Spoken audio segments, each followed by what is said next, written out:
Bonsoir et bienvenue à tous. Voici les titres de l'actualité de ce lundi. De grandes entreprises étrangères prêtes à investir massivement en France, plus de 3 milliards d'euros. Facebook, Toyota, Google, Novartis, entre autres. 140 dirigeants de multinationales sont réunis à Versailles autour d'Emmanuel Macron. Quelles seront les retombées concrètes de cette opération séduction? François-Xavier Pietri nous rejoindra. Mais quand la neige et la pluie vont-elles s'arrêter de tomber? Deux départements, le Jura et le Doubs, sont en alerte rouge aux inondations. La Savoie, la Haute-Savoie et l'Isère en alerte maximale aux avalanches. 1 millier de personnes sont confinées à Chamonix, où une centaine de chalets ont dû être évacués. Evelyne Delia nous confirmera que l'épisode est loin d'être terminé. Pas de droit à l'erreur après le fiasco de la plateforme APB. Un nouveau système d'admission à l'université, Parcoursup, a été ouvert aux lycéens ce matin. Nous vous aiderons à éviter les erreurs d'aiguillage. Dans ce journal également, nos précieux conseils pour évacuer le stress. Il touche de manière aiguë un Français sur 4, particulièrement au travail. Nous avons testé pour vous quelques méthodes, certaines pourraient vous surprendre. Enfin, vous découvrirez un incroyable réseau souterrain à Lyon, sans doute construit par les Romains il y a 2000 ans. Personne ne sait précisément à quoi ont servi ces kilomètres de galeries baptisées arêtes de poissons. Rien n'était trop beau ni trop bon aujourd'hui pour faire briller la France aux yeux de patrons parmi les plus puissants du monde. Une offensive de charme orchestrée par le président de la République entre tapis rouge et galerie des glaces. Amandine Atalaya et Arnaud Etcheverry n'ont rien manqué de cet accueil royal. Ce fut une journée en deux parties. Pour séduire les patrons étrangers, Emmanuel Macron sort le grand jeu ce soir au château de Versailles, comme ici avec la dirigeante de Facebook ou le dirigeant de Novartis. Pour montrer aux Français un exemple concret d'investissement étranger, il s'est rendu un peu plus tôt près de Valenciennes à l'usine Toyota d'Onain. Pour la moderniser, le constructeur japonais va investir 300 millions d'euros qui devraient aboutir à la création de 700 CDI. La direction de Toyota en a les larmes aux yeux. Pour l'avenir de notre entreprise. Et la voix brisée, voilà qui parfait le plan de communication du président. 2h30 de visite, des selfies, une attention pour tous. Non, on ne peut pas, parce que sinon, trop tard, il faut le mettre en combinaison. C'est dommage, je suis désolé. La prochaine fois. Symboliquement, le président récolte les lauriers aujourd'hui, mais il reconnaît face à ses salariés qu'il n'est évidemment pas à l'origine de cette décision de Toyota. Ça n'est pas la visite d'un président de la République qui déclenche un investissement. Il faut avoir cette humilité. C'était les femmes et les hommes qu'il y a dedans. Ce qu'il peut et veut faire à son niveau, c'est défendre l'attractivité de la France. En parallèle, il a donc convié 140 PDG étrangers dans le prestigieux château du Roi Soleil. Et l'opération séduction semble fonctionner. Ses patrons sont très flattés. Ils vont déjeuner avec Édouard Philippe, puis dîner avec le président. C'est très important pour moi. J'investis en France depuis 7 ans et c'est la première fois que je suis invité à un tel événement. Je crois qu'Emmanuel Macron est en train de changer l'économie française. Et j'ai entendu qu'il voulait réduire les taxes. Est-ce que vous trouvez que la France redevient attractive aujourd'hui? Très attractif. C'est un gouvernement qui est très actif avec la promotion du pays à l'étranger. Un peu plus tard, une dizaine de projets d'investissements étrangers sont dévoilés pour un montant total de 3 milliards d'euros sur 5 ans. Le géant allemand SAP, dont voici le PDG, promet 2 milliards d'euros. Le Suisse Novartis, 900 millions d'euros. Un sous-traitant de Burger King, 37 millions d'euros dans une usine de l'Essonne. Ou encore l'américain General Mills, 17 millions d'euros à Arras. La prochaine étape, pour continuer de vendre l'Hexagone, ce sera le sommet de Davos mercredi, où Emmanuel Macron expliquera ses réformes aux leaders mondiaux. Toyota, on en a parlé il y a un instant, Toyota à Valenciennes, c'est une longue histoire. Il y a 20 ans, à la surprise générale, le constructeur japonais avait donc choisi de s'implanter dans le Nord. Il ne l'a jamais regretté, de même que les habitants de l'ancien bassin minier. Cette usine Toyota a symbolisé le renouveau économique de la ville et de sa région proche. Sébastien Ambert et Gauthier Delobette s'en souviennent très bien. C'était en 1998. Jean-Louis Borloo, maire de Valenciennes, et Hiroshi Okuda, patron de Toyota, boivent du saké. On pose alors la première pierre de l'usine Toyota à Onain. 20 ans plus tard, une Yaris sort des chaînes de production toutes les 60 secondes. 3000 salariés et une kyrielle de sous-traitants occupent le site. Mais à l'époque, le territoire est sinistré, mangé par une crise économique sans précédent. Nous venions de subir la fermeture de la sidérurgie en masse. des mines aussi, donc avec la fermeture des sous-traitants. Donc on était vraiment dans une situation catastrophique à Valenciennes. Oui, forcément, ça mène beaucoup d'espoir, forcément. Un espoir dont le symbole pourrait être ce beffroi en métal remplaçant l'ancien détruit pendant la guerre. Car la ville a changé de visage, une rénovation urbaine et surtout l'arrivée du tramway. Il y a quand même le commerce et tout, ça fait travailler, quoi. C'est toujours bien, quoi.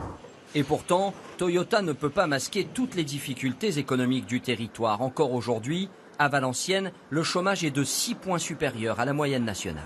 Il faut quand même remarquer que la Vallourec, c'est une catastrophe, et d'autres sous-traitants aussi.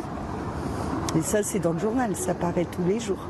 Vallourec qui emploie 300 personnes, une usine à côté de Toyota menacée de fermeture. Mais pour la région, ce qui compte désormais, c'est l'effet moteur du constructeur japonais. Il y a une entreprise qui est par exemple dans l'Orne, qui nous dit, avec la décision de Toyota, on va mettre davantage de monde dans notre usine du Nord. Par exemple dans le Cambrésis, parce que c'est pas loin de Valenciennes. À terme, 5000 emplois pourraient être créés par Toyota et ses sous-traitants. Bonsoir François-Xavier Pietri. Bonsoir Gilles. Que peut-on attendre concrètement de ces multinationales? En d'autres termes, est-ce qu'elles vont créer de l'emploi et combien? Alors d'abord Gilles, une bonne nouvelle, c'est la très forte hausse des projets d'implantation d'entreprises étrangères en France. Les Allemands qui sont les premiers, les Américains, les Japonais, tout le monde veut venir et regarder les chiffres. En 2015, on a compté 926 projets d'implantation. Un an plus tard, 1117, et c'est le plus fort chiffre depuis 10 ans. Et ça va continuer. La France est redevenue attractive aux yeux des investisseurs étrangers. Alors, la moins bonne nouvelle, c'est que ça ne suit pas sur l'emploi. Là encore, regardez les chiffres, ils sont parlants. 2016, les projets dont on a parlé, c'est 30 000 emplois. Eh bien, regardez 2015, 33 000 emplois. Il y a 10 ans, 2006, 40 000 emplois. Vous voyez, là, on est clairement sur une courbe qui est un peu descendante. Et comment expliquer que davantage d'entreprises s'implantant en France ne créent pas plus d'emplois?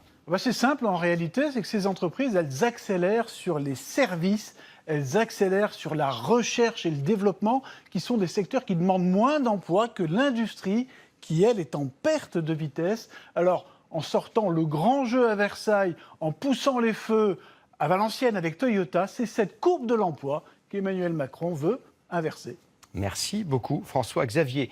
Parlons à présent de votre épargne. On sait que les Français sont économes. Ils ont, par exemple, placé 270 milliards d'euros sur des livrets A qui ne rapportent plus grand-chose, mais qui ne présentent aucun risque. Le gouvernement voudrait qu'une partie de cet argent aille vers les PME pour les aider à se développer. Les Français sont-ils prêts à sauter le pas? Reportage Axel Cariou et Valérie Daran. Alors là, vous voyez, par exemple, j'ai prêté 140 € à BioBurger, qui est un restaurant, un salon de coiffure. Grâce à une simple application, ce particulier investit dans des petites entreprises qui ont besoin d'argent. Évidemment, il y a un risque, perdre sa mise. Mais pour l'instant, ça ne lui est pas arrivé. En 3 ans, il a versé 10 000 € et récupéré presque 800 € d'intérêt. L'épargne classique ne lui convient plus. On a tous été plus ou moins incités par nos banquiers à créer des livrets A, des livrets de développement durable. Et au final, à la fois, les rémunérations sont celles qu'on connaît et on sait rarement à quoi ça correspond réellement. Mais ce type d'épargnant reste une exception en France. Moi, je n'ai une épargne, on va dire, pépère. Je me dis que c'est un peu risqué aussi. Quand les Français placent 7 € dans leur livret ou assurance vie, ils ne consacrent que 2 € aux entreprises sous forme d'actions, par exemple. Pour le dirigeant de cette start-up spécialisée dans le transport, il suffirait de quelques dizaines de milliers d'euros pour amorcer une dynamique. Ce qu'on aimerait, c'est plus que doubler nos effectifs. On est 36 actuellement, on aimerait passer à un peu plus de 80 pour le déploiement national et également international. Mais comment convaincre les Français, toujours particulièrement prudents, de prendre des risques? Pour cet économiste, cela passera par des incitations. Si on veut véritablement que les Français investissent dans des produits à long terme, qui servent à l'entreprise, qui servent à l'investissement, il faudra probablement mettre un avantage fiscal supplémentaire ou réformer l'assurance vie. Avec 4 800 milliards d'euros, les Français ont le plus gros bas de laine d'Europe, juste derrière les Allemands. Mais pour l'instant, l'essentiel dort sur des comptes. Le gouvernement voudrait réveiller d'urgence cette belle endormie. Également dans l'actualité de ce lundi, ces risques d'inondation dans plusieurs régions de France. Certains cours sont déjà sortis de leur lit, d'autres pourraient le faire dans les toutes prochaines heures. C'est le cas du Rhin, mais aussi de la Seine. 29 départements sont ce soir en alerte. Et chose rare, une vigilance rouge a été déclenchée dans les départements du Doubs et du Jura. Gwenaëlle Bellec fait le point avec nos correspondants en région. À Paris, les voies sur berge sont désormais interdites aux piétons et l'on comprend pourquoi. Un niveau de 4,20 m à 11h, 4,40 m à 17h. Il n'y a aucune circulation sur le fleuve depuis samedi. La question de l'amarrage des bateaux mouches notamment, est cruciale. Si on ne lâche pas un peu de laisse sur les cordes, elles cassent. Donc il faut réamarrer. Il faut toujours constamment réamarrer les bateaux. Si c'est pas vérifié, les bateaux partent avec le courant, quoi. La ville de Paris appelle les propriétaires de caves et de sous-sols à la vigilance. En Normandie, le centre de Pont-l'Évêque est inondé ce soir. À la mi-journée, une portion de l'autoroute A29 s'est même retrouvée partiellement sous l'eau. À l'est aussi, la Meuse reste en vigilance orange. En Haute-Marne, demain, les transports scolaires sont suspendus dans tout le département à cause des routes coupées. Et les bus sont trop petites, ça s'engorge. Puis après, toute la rivière, elle descend ici. Et c'est pour ça que ça s'appelle la Rubasse. Les mêmes paysages dans le département du Doubs, placés en vigilance rouge. Des températures douces et un hiver particulièrement pluvieux expliquent ces crues. Pour donner un ordre d'idée, là, on est à des débits quasiment de 200 mètres cubes seconde. De l'oignon, et en été on a des débits de 2 à 4 mètres cubes seconde. Dans le Tarn et l'Aveyron, on n'avait pas connu pareille crue depuis près de 15 ans, même si la décrue s'amorce ce soir. Il semblerait qu'il y ait quelques maisons qui l'eau est affleurée. On ne nous a pas appelés d'une façon générale pour faire intervenir les pompiers. Ils sont intervenus à 2 ou 3 endroits. Dans les zones sous vigilance, il est conseillé de limiter ses déplacements. Bonsoir Evelyne. Bonsoir Gilles. On vient de le voir à l'instant, le niveau de la Seine monte d'heure en heure. À quoi faut-il s'attendre dans les prochaines heures et les prochains jours? Eh bien, il faut s'attendre malheureusement à une aggravation de cette crue. Alors ce soir, la côte de la Seine est de 4,60 m à Paris. Et on attend d'ici la fin de la semaine, peut-être vendredi, qu'elle atteigne les 6 mètres. Alors pour vous donner un ordre d'idée, vous vous souvenez sans doute Gilles de cette crue de juin 2016, c'était pas si loin que ça, la Seine avait atteint 6,10 m.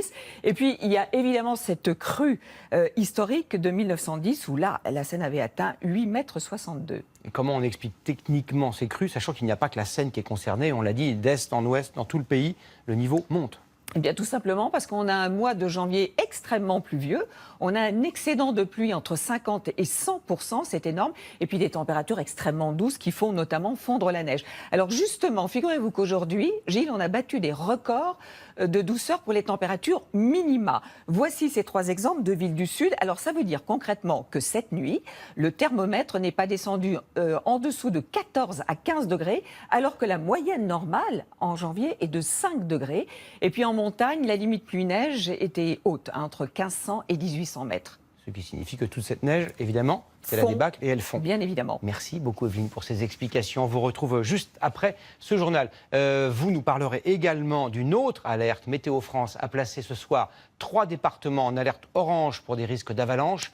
L'Isère, la Savoie et la Haute-Savoie. À Chamonix, je vous le disais en titre, où il a énormément neigé. Une centaine de chalets a dû être évacués. Gaël Charnet et Frédéric Marchand sont sur place. La vallée de Chamonix sous un épais coton. Il a neigé 3,80 m en une semaine. Plus personne ne skie depuis 3 jours. Les téléphériques sont à l'arrêt. Il y a beaucoup trop de risques d'avalanche. On a eu des vents à 160 km/h. Ça transporte énormément de neige. Et on peut avoir des hauteurs jusqu'à 2 mètres dans des talus. Donc les talus sont même très fragiles à 2000. Ce matin, des coulées de neige se sont d'ailleurs déclenchées. Elles n'ont pas atteint les habitations. Mais par précaution, plusieurs routes ont été coupées. Vous les voyez ici, là, les couloirs d'avalanche. Ça part du Brévent qui est en haut. Là. Chamonix et ses 120 couloirs d'avalanche sous haute surveillance. 100 chalets ont été évacués. D'autres ont reçu des messages de prévention. En général, c'est fermer les volets, éviter de circuler inutilement aux abords, éviter de laisser des voitures sous des arbres. Les arbres sous le poids de la neige peuvent craquer. Éviter que les enfants ne circulent autour. Voilà. Nous voici dans un hameau situé tout près d'un couloir d'avalanche. Ici, pas d'évacuation, mais des habitants invités à rester chez eux. Les rares résidents que nous avons croisés ne sont pas inquiets. Ce matin, je n'ai pas attendu l'appel. J'avais délibérément fermé les volets de chez moi. Quand on est habitant ici, on connaît les risques. mais parle de conditions climatiques exceptionnelles. Ce qui est très déstabilisant, c'est qu'il peut faire froid, neiger beaucoup, et le lendemain, il va faire chaud. Et on peut atteindre des 6-7 degrés, alors qu'on est dans une époque où il va faire moins 10 tout le temps, quoi. Des variations de température qui devraient rendre le manteau neigeux encore très instable dans les prochains jours. La suite du mouvement des gardiens de prison, une vingtaine d'établissements sur 188 sont toujours bloqués par les surveillants. Ils réclament, vous le savez, une hausse de salaire, une amélioration des conditions de travail. Le mouvement a été déclenché par plusieurs agressions de gardiens, notamment à Vendin-le-Vieil, dans le Pas-de-Calais, et à Borgo, en Corse. Les syndicats ont été reçus cet après-midi par la garde des Sceaux, Nicole Belloubet. Quel est l'état réel des prisons françaises? Quelques chiffres clés avec Thibaut Malandrin et Brigitte Chevalier. C'est un réquisitoire. Il a été adopté vendredi dernier à l'ONU par des pays aussi divers que le Ghana, le Venezuela ou encore la Norvège. Des pays membres du Conseil des droits de l'homme. Ils demandent à la France de prendre des mesures urgentes pour régler le problème de ces prisons surpeuplées. Un mal chronique depuis des décennies. Au 1er décembre dernier, le nombre de détenus était de près de 70 000 pour un peu moins de 60 000 places. Plus de 1500 prisonniers dorment sur des matelas posés à même le sol, un chiffre en augmentation de 6% en un an. La France est notamment championne d'Europe en termes de détention provisoire. Plus de 20 000 prévenus sont en attente de jugement, soit 29% des détenus. Avec 98 détenus pour 100 000 habitants, la France incarcère plus que les Pays-Bas, l'Allemagne et l'Italie, mais reste loin derrière le taux d'incarcération du Royaume-Uni, de la Belgique ou de l'Espagne. Conséquence, un climat tendu dans de nombreux établissements, notamment les maisons d'arrêt. Les agressions sont nombreuses, entre détenus d'une part, mais aussi contre les personnels pénitentiaires. 3 923 en 2017, soit une moyenne de 11 par jour. Cette insécurité et un salaire jugé trop faible sont à l'origine de l'actuel mouvement social. Il va falloir revoir tous les effectifs et de façon cohérente, pas juste un bouche-trou qu'on va perdre en 4 ans. Et il va falloir revoir tout le recrutement. Il va enfin falloir que notre métier soit attractif. Les policiers, il y a quelques années, l'ont fait. Maintenant, c'est le tour de la pénitentiaire et on va aller le chercher. L'inquiétude des surveillants concerne notamment le nombre croissant de détenus islamistes. 500 sont incarcérés pour des faits de terrorisme et 1150 sont signalés comme radicalisés. L'apaisement en détention passera aussi par le recours plus important aux peines alternatives à la prison. Un moyen également de faire des économies. Une journée en prison coûte 100 €, une journée en semi-liberté lorsque le détenu ne passe que la nuit derrière les barreaux, 50 € et une journée sous bracelet électronique, 10 €.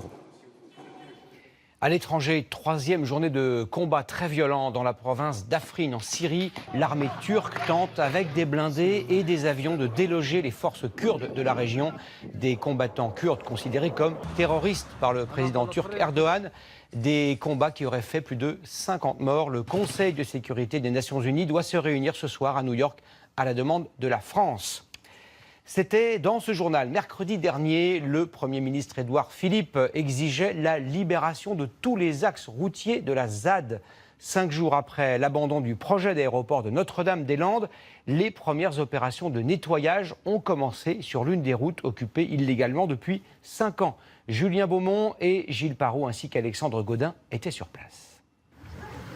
Toute la journée, 120 personnes à pied d'œuvre pour tenir leurs promesses, commencer à déblayer la route. Ils retirent des tonnes de déchets sur cette portion de 2 km de la D281. Sur les rares photos fournies par les zadistes, on voit une chaîne humaine qui remplit les remorques. Tous sont arrivés ce matin à l'appel du collectif. Ils viennent de la région ou de beaucoup plus loin, avec des pelles, des fourches, des tracteurs et beaucoup de détermination. C'est très important symboliquement de montrer qu'on maîtrise la situation. On n'a que 2 mains, on n'a que 2 pieds, on a peut-être 3 ou 4 tracteurs, on ne peut pas non plus aller plus vite que la machine. En tout cas, vous avez démarré comme vous étiez engagé. Voilà, exactement. Voici à quoi ressemblait la route encore ce matin. Des plombs en béton ou des carcasses de véhicules placés comme des chicanes pour contrôler les accès. Et voilà le même passage en fin de journée. Les travaux devraient être terminés demain. Une grande partie des déchets a été déposée et triée à la déchetterie locale. Pour les plus encombrants, ils ont été déplacés dans les fossés à l'entrée de la ZAD. Cette départementale est fermée depuis près de 6 ans et son déblaiement a été voté à la majorité. Il est écrit noir sur blanc, circulation pour tout le monde, une fois le projet abandonné. Voilà, c'est ça. Pourquoi vous venez aujourd'hui là? Par solidarité, puis pour souci d'apaisement aussi. Toute la journée, les forces de l'ordre sont restées à distance de la ZAD. Une présence en nombre, mais discrète. L'ultimatum de l'État pour que cette route redevienne accessible a été fixé à mercredi. Il était 11h ce matin lorsque les 800 000 élèves de terminale ont pu inscrire pour la première fois leurs vœux pour leurs études supérieures. Le logiciel, vous le savez, s'appelle Parcoursup. Il a succédé à la redoutable plateforme APB. Comment fonctionne le nouveau système? Va-t-il enfin éviter les bugs? Réponse Quentin Fichet et Catherine Amo. Critères spécifiques, ça doit être... Non, ça c'est pas ça. Il va falloir l'apprivoiser. Le nouveau portail d'orientation, Parcoursup, a ouvert ce matin. Elsa, élève de terminale littéraire, peut désormais formuler jusqu'à 10 vœux.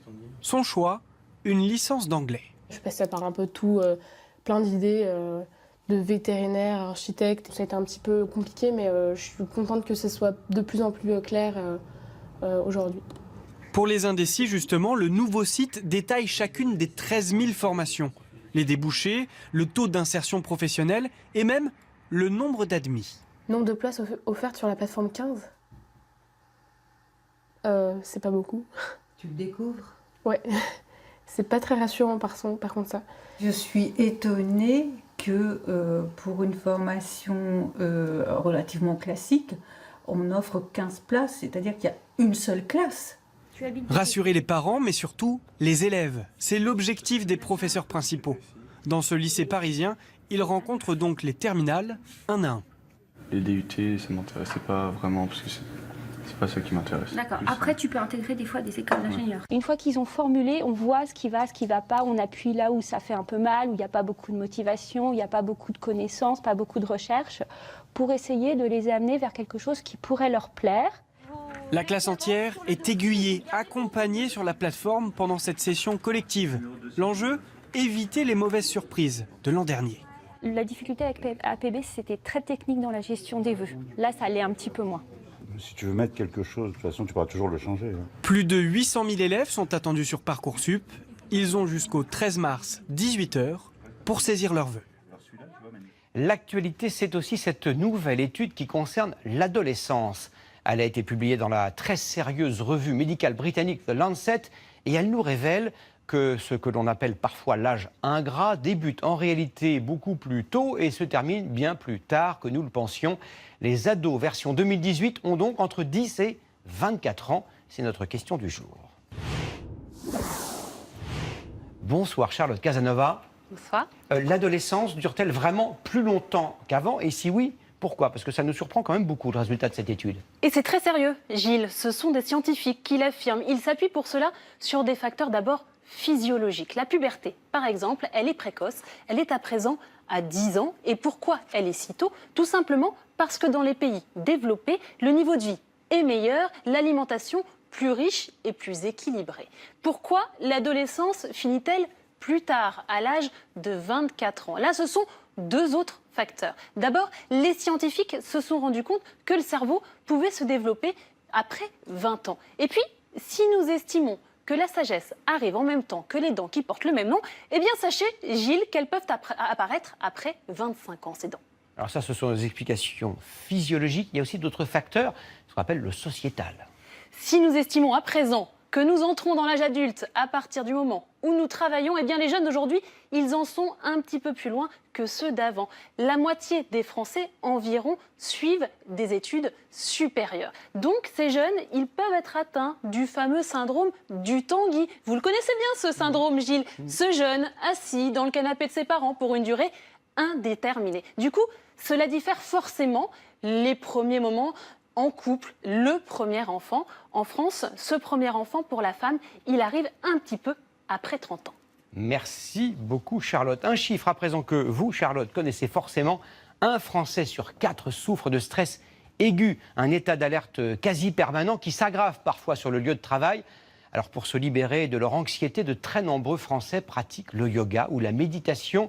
Charlotte Casanova, ici présente, et Olivier Cresta ont testé pour nous plusieurs méthodes pour vaincre son stress. Je vous mets en garde, ceux qui souffrent en voyant de la vaisselle cassée peuvent fermer les yeux. Bonjour, je suis Charlotte. Bonjour, Samuel, enchanté. Je viens pour la consultation ayurvédique. Exactement. Okay. Autrement dit, Samuel est un coach bien-être, un métier en pleine expansion.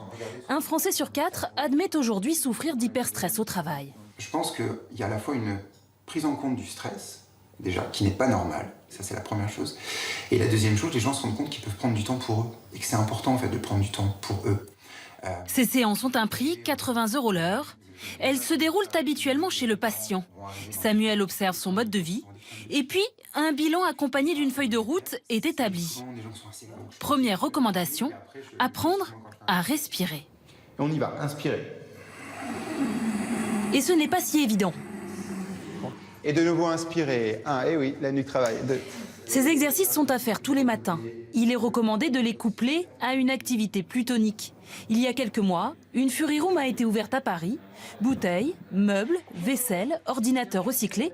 Ici, le client peut tout casser.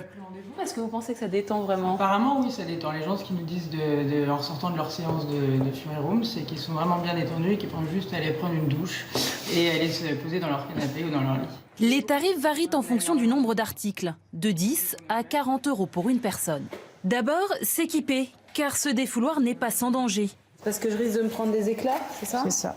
Et puis, choisir une arme. Si vous voulez, on peut vous rajouter ces pieds de biche à l'intérieur. Bon, non. Enfin, se lancer. Oh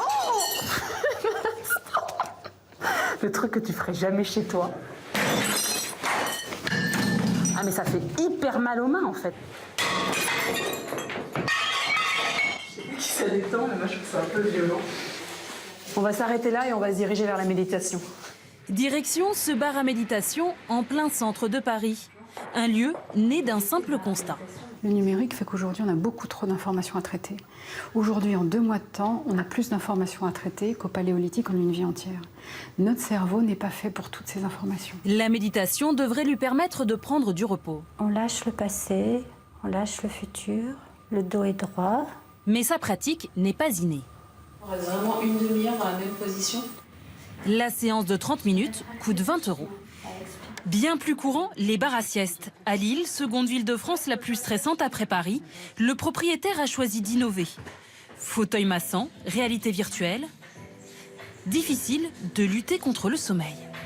Beaucoup de choses ont été testées et je crois que c'est la première fois où j'arrive vraiment à me détendre. Maintenant, je pense que s'il faut aller travailler là juste derrière, ça va être un petit peu compliqué. Prix de ce moment de détente, 29 € l'heure. En France, le secteur du bien-être explose. Près de 290 000 entreprises s'y consacrent, avec un chiffre d'affaires annuel de plus de 37 milliards d'euros. Et si finalement, le plus efficace existait depuis des millénaires? On m'a dit qu'il y avait des petites plantes qui existaient pour adoucir un peu le quotidien. Cette herboristerie a vu le jour il y a 40 ans. Ses ventes ne cessent de grimper, plus 15% chaque année. Voilà, nous avons donc l'éleutérocoque. C'est pour? Ça, c'est pour équilibrer la cellule nerveuse, pour jouer un rôle anti-stress par excellence. Ces tisanes coûtent en moyenne 7 € les 100 grammes. Pour qu'elles soient efficaces, il faut suivre une cure de 3 semaines, 2 fois par an. Donc là, si je prends tout ce que vous m'avez proposé, normalement, je suis en pleine forme pour toute l'année à venir. Bah oui, je risque de ne plus vous revoir. On va voir ça. Merci beaucoup. Suite au prochain épisode, je vous propose à présent de quoi apaiser encore un peu plus votre stress. Une exploration très étonnante dans les entrailles de la ville de Lyon, ou plutôt de l'ancienne cité antique de Lugdunum, ou Lugdunum, les deux se disent. Il y a plus de 2000 ans, donc, un vaste réseau de galeries était creusé sous la colline de la Croix-Rousse.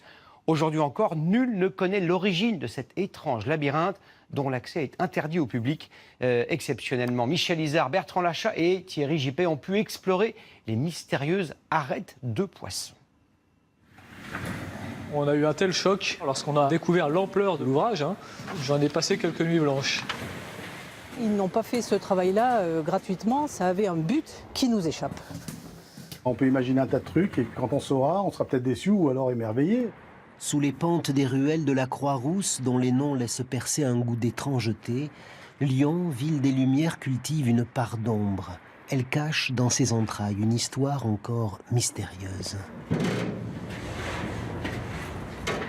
En 1959, les services de la ville découvrent par hasard un réseau souterrain qui n'était mentionné nulle part dans les archives. Il a fallu consolider les accès pour pouvoir y descendre et y circuler. Là, on arrive dans le réseau, là. Voilà, donc à partir d'ici, eh bien, on fait un saut dans le temps. Ici, vous avez une partie bétonnée qui date des années 60. Et ici, le début des arêtes de poissons proprement dites. Et on fait un saut dans le temps, là? Oui, on fait un saut dans le temps de 2000 ans environ. Certains s'y aventurent clandestinement. Mais le lieu est interdit au public, pour des raisons de sécurité. Alors voilà, là, nous sommes dans une des antennes des arêtes de poissons. Une des arêtes latérales. Une des 32, donc qui se termine en cul-de-sac et qui font à peu près une trentaine de mètres de long. L'ouvrage s'étend au total sur plus d'1,5 km. Il se compose d'un couloir central donnant sur 32 galeries perpendiculaires et identiques. C'est pourquoi il a été baptisé les arêtes de poissons. Ça tenait d'une heure. À l'intérieur, on perd très vite le sens de l'orientation. Les galeries s'imbriquent et s'enfoncent de plus en plus profond sous la colline, avec parfois des puits de 30 mètres qui surgissent. Pourquoi ? Les recherches à ce stade ont pu seulement, grâce au carbone 14, dater la construction de l'an 0 de notre ère, l'époque romaine dont il reste des inscriptions qui semblent encore fraîches dans le mortier à la chaux. C'est les seules traces de vie qu'on ait. Et ici, on voit que ce sont des doigts assez minuscules qui pourraient être des doigts d'enfants, qui nous laissent à penser qu'ils ont au moins participé à réaliser les finitions, c'est-à-dire appliquer ce mortier-là, ce mortier lissé. C'est vraiment émouvant parce qu'on a une empreinte complète de main gauche qui appartient certainement à un enfant. Elle fait penser aux mains aussi de la préhistoire. Oui, tout à fait. Pour l'instant, les archéologues de Lyon sont face à un casse-tête. Ils ont fait un relevé 3D qui permet de comprendre la structure. On voit le dessin des arêtes de poissons qui descendent un escalier avec des puits les reliant à la surface tous les 6 mètres. C'est un plan très original et très technique. La construction de l'ouvrage a demandé une somme de travail considérable. Mais dans quel but ? Là, c'est l'enquête du siècle. On ne peut que s'interroger face à l'ampleur de ce réseau et face à sa complexité. Pourquoi avoir creusé ainsi sous la colline de la Croix-Rousse ? Il y a 2000 ans, les Romains occupaient Lyon et avaient déjà commencé à bâtir d'imposants monuments, des arènes, un théâtre, un temple, mais rien de comparable aux arêtes de poissons. Cette structure n'a pas de parallèle qu'on connaisse, en tout cas dans l'état actuel de notre recherche. Est-ce que ce sont des galeries de service, des galeries de stockage, des galeries qui ont une fonction militaire? On n'en sait rien. Ça reste une énigme.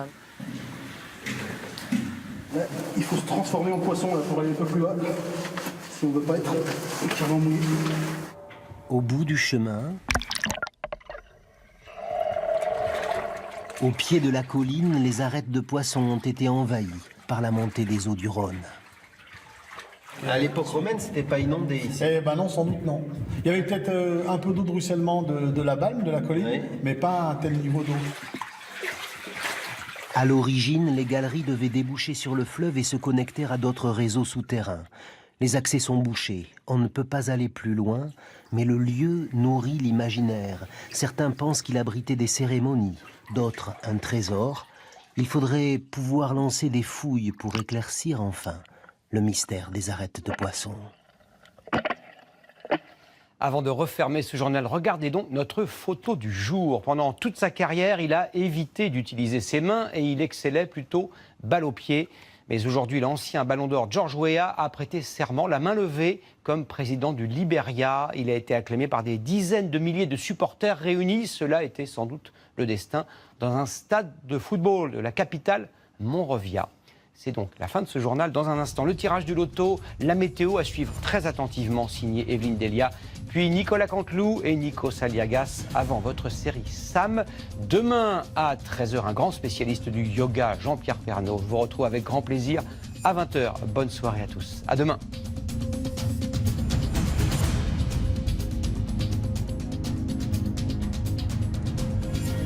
Retrouvez toute l'info sur le site et l'application MyTF1.